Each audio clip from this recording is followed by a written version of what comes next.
Hola, ¿qué tal? En este video vamos a hablar sobre la clasificación de los contratos.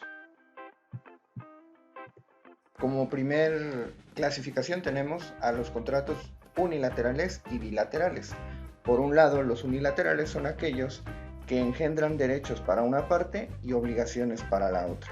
Y los bilaterales, evidentemente, son aquellos que engendran derechos y obligaciones para ambas partes. En el caso de los unilaterales, podemos poner como ejemplo la donación. La donación es un contrato por medio del cual una persona ha dispuesto parte de su patrimonio para ser transmitido de manera gratuita a una segunda persona, en este caso sin que haya una obligación recíproca de la parte donataria, es decir, de la parte que está recibiendo la donación. En cuanto a los contratos bilaterales, bueno, pues como ejemplo tenemos un montón, pero uno de los más típicos es el tema de la compraventa, en donde una persona está obligada a pagar un precio cierto por un determinado producto y la otra parte está obligada a entregar dicho producto. Por otro lado, tenemos la clasificación de contratos en onerosos y gratuitos. Una primera anotación que hay que hacer, que es muy importante, es que no necesariamente los contratos onerosos pertenecen a los contratos en donde las obligaciones son recíprocas, ni mucho menos pensar que los contratos gratuitos son los contratos unilaterales. Por un lado, los contratos onerosos son aquellos que imponen provechos y gravámenes recíprocos. Y por el otro lado, en los contratos gratuitos, los provechos corresponden a una parte y los gravámenes a la otra. Vamos a poner un ejemplo de contrato oneroso. En el caso de las rentas de un inmueble, los provechos y gravámenes son recíprocos. Por un lado, el arrendador tiene la obligación de transmitir el uso del bien al arrendatario. En caso recíproco, el arrendatario tiene la obligación de pagar al arrendador un precio cierto por la renta de ese inmueble. En el caso de un contrato gratuito podemos poner como ejemplo el comodato. En el comodato es un contrato a través del cual una persona puede poner a disposición de otra persona algún bien, vamos a suponer una habitación de un inmueble. Y en esta habitación no le está cobrando una renta, sino simplemente se la está prestando, como podríamos decir de manera coloquial. Y entonces en este caso es un contrato de tipo gratuito, ya que no está exigiéndose una contraprestación a cambio del uso de ese cuarto o de ese inmueble. Otro ejemplo muy clásico que encontramos es, por ejemplo, en las tiendas que vemos en los barrios o en nuestras colonias. En estas tienditas muchas veces encontramos que las empresas como Coca-Cola ponen refrigeradores de su marca en la tienda y no le piden al tendero una renta por este refrigerador, no le piden tampoco que les paguen la compra de ese refrigerador, sino que simplemente se los prestan para poder exhibir ahí sus productos. La única obligación que tiene en todo caso la persona que está recibiendo este comodato, que en este caso es el tendero, pues será preservar la cosa y devolverla cuando sea exigida por el dueño. Por otro lado tenemos los contratos aleatorios y conmutativos. En cuanto al contrato aleatorio, dice que los provechos y gravámenes dependen de una condición o término. En este caso, podemos poner como ejemplo los contratos de juego y apuesta. En este contrato, para que la persona que está participando en el juego y la apuesta pueda tener una ganancia, necesitaría que en todo caso se diera la condición que está establecida, ya sea que ganara su equipo favorito, que ganara el caballo al que le apostó, que obtuviera la mayor puntuación en un juego de cartas, etc. En el caso de los contratos conmutativos, son aquellos en donde los provechos y los gravámenes son ciertos desde el inicio. Y aquí podemos poner muchos ejemplos, pero yo quisiera traer el ejemplo del contrato de prenda. En el contrato de prenda, una persona entrega un bien a una segunda persona y esta, a cambio, le entrega dinero en préstamo. Y claro, el bien que la persona entrega se queda en garantía por el dinero que le fue prestado. Luego devolverá este dinero más un interés que desde el principio se establece, supongamos el 4% de interés mensual. A cambio de esta contraprestación, al final de ese contrato obtendrá el bien que dejó en prenda de vuelta. Por otro lado, tenemos los contratos principales y accesorios. Los principales existen por sí mismos y los accesorios dependen de otros. Contratos principales podemos poner como ejemplo el contrato de hipoteca. El contrato de hipoteca es un contrato por medio del cual una persona adquiere un bien inmueble que es financiado por una segunda persona. Esta segunda persona puede ser una institución financiera que otorga el pago total al vendedor del bien inmueble a favor del comprador. Siempre que el comprador haga sus pagos puntuales, pues el contrato se irá consumiendo de manera sucesiva en el tiempo hasta que haya liquidado el total de la deuda que tiene una garantía real sobre un bien inmueble. El contrato accesorio es aquel que depende de otro y en este caso podemos traer a colación la fianza. Vamos a suponer en el contrato de hipoteca, que es nuestro contrato principal, que el deudor necesita dejar una fianza en garantía o contratar los servicios de una fianzadora que va a responder por el incumplimiento del contrato del deudor, del contrato principal, que en este caso es la hipoteca. Entonces, este contrato de fianza que se hace con la fianzadora es un contrato accesorio del contrato de hipoteca.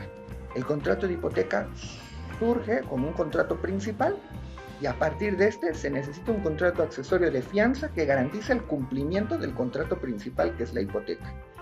A los contratos accesorios muchas veces también se les conoce como contratos de garantía. Por otra parte, tenemos los contratos consensuales y formales. Consensuales son aquellos que no requieren que el consentimiento se manifieste por escrito para que el contrato exista o sea válido.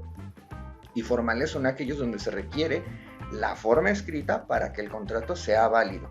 Pongamos un ejemplo de contratos consensuales. Contratos consensuales los estamos teniendo todo el tiempo. Pero aquí quiero traer a colación un ejemplo muy típico. Tú vas al supermercado y dejas algún bien que tú traes cargando, vamos a suponer una mochila, la dejas en depósito en el área de paquetería del supermercado.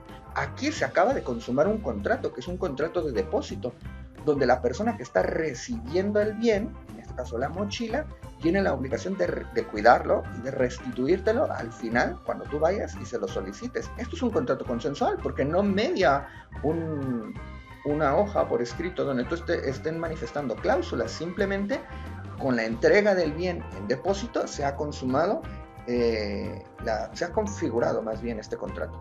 Por el otro lado, en el contrato formal, evidentemente, pues para que exista tiene que ser válido, y aquí tenemos un montón de contratos que podemos pensar en ellos. Y bueno, pues por ejemplo, compraventa, hipoteca, renta, que son contratos de los que ya hemos hablado.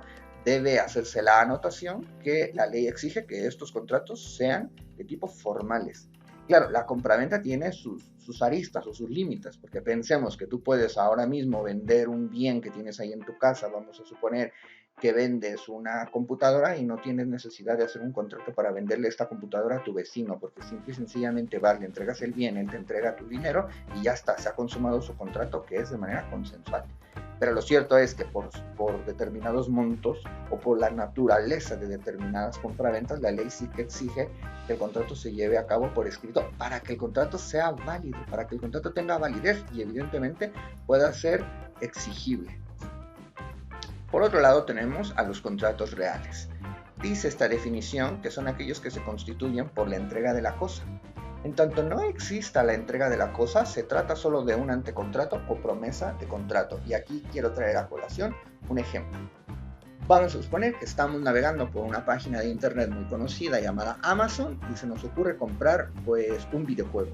Y entonces resulta que hacemos la solicitud en línea de este videojuego, pagamos el videojuego y Amazon, en el momento que nosotros hacemos esta transacción, va a embarcarnos el paquete para enviarnos este videojuego, que puede venir de Hong Kong, puede venir de Estados Unidos, puede venir de 1000 lugares en el mundo.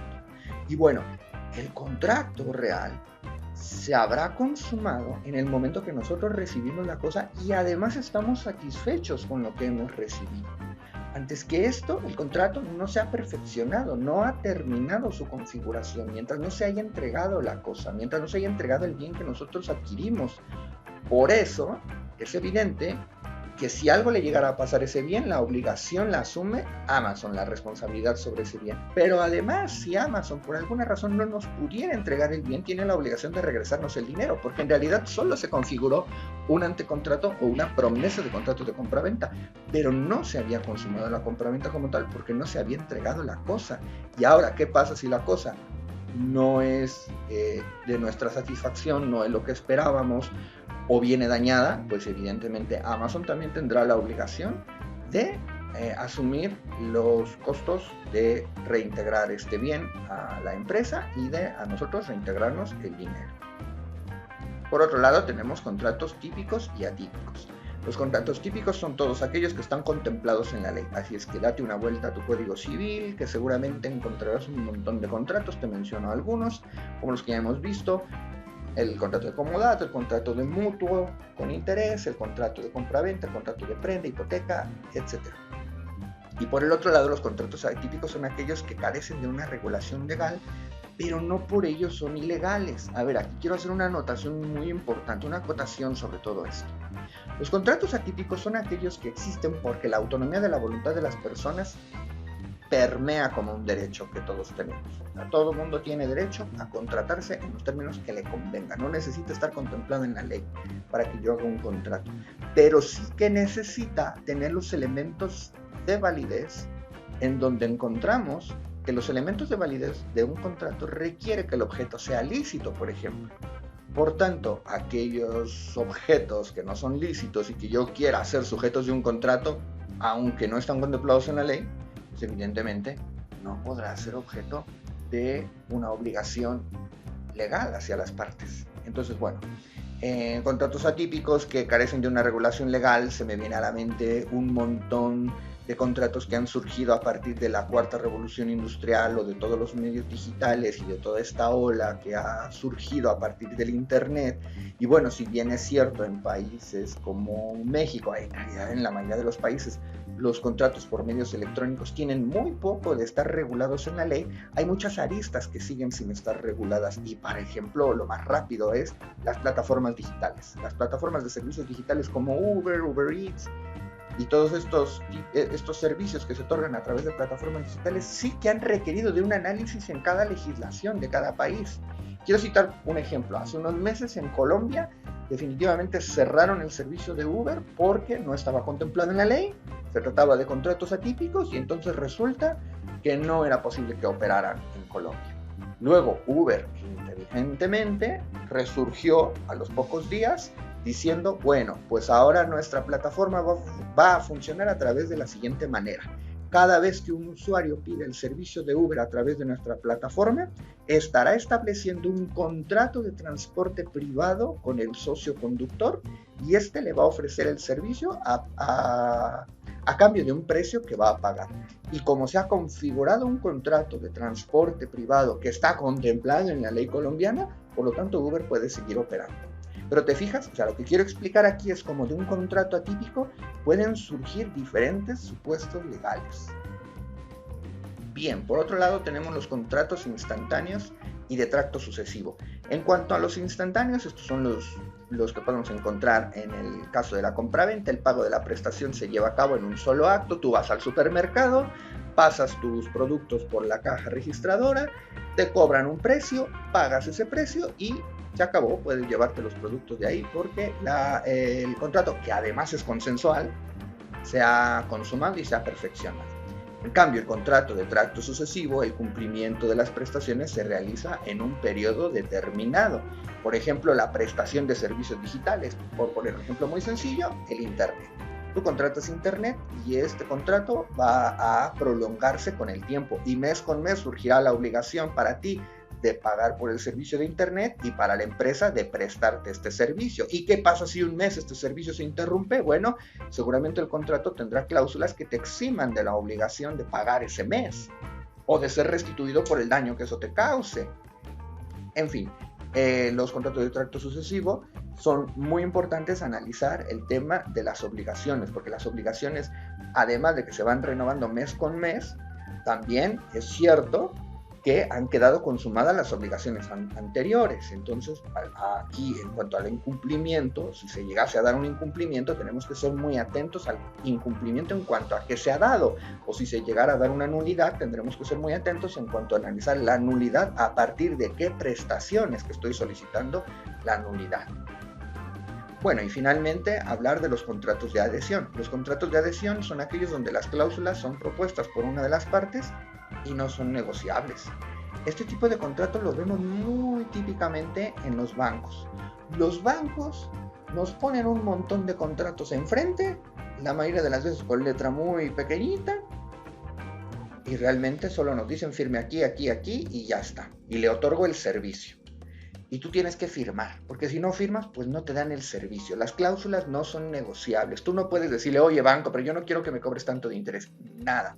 Es decir, eso es un contrato de adhesión. Tú te adhieres a lo que el prestador de servicio te está diciendo y te está poniendo en la mesa. Y si no lo quieres aceptar, pues sencillamente no hay contrato, no hay servicio y se acabó. Bueno, pues de mi parte esto es todo. Muchas gracias. Espero que este video les haya sido muy útil. La fuente de consulta ahí está y nos vemos la próxima. Hasta luego.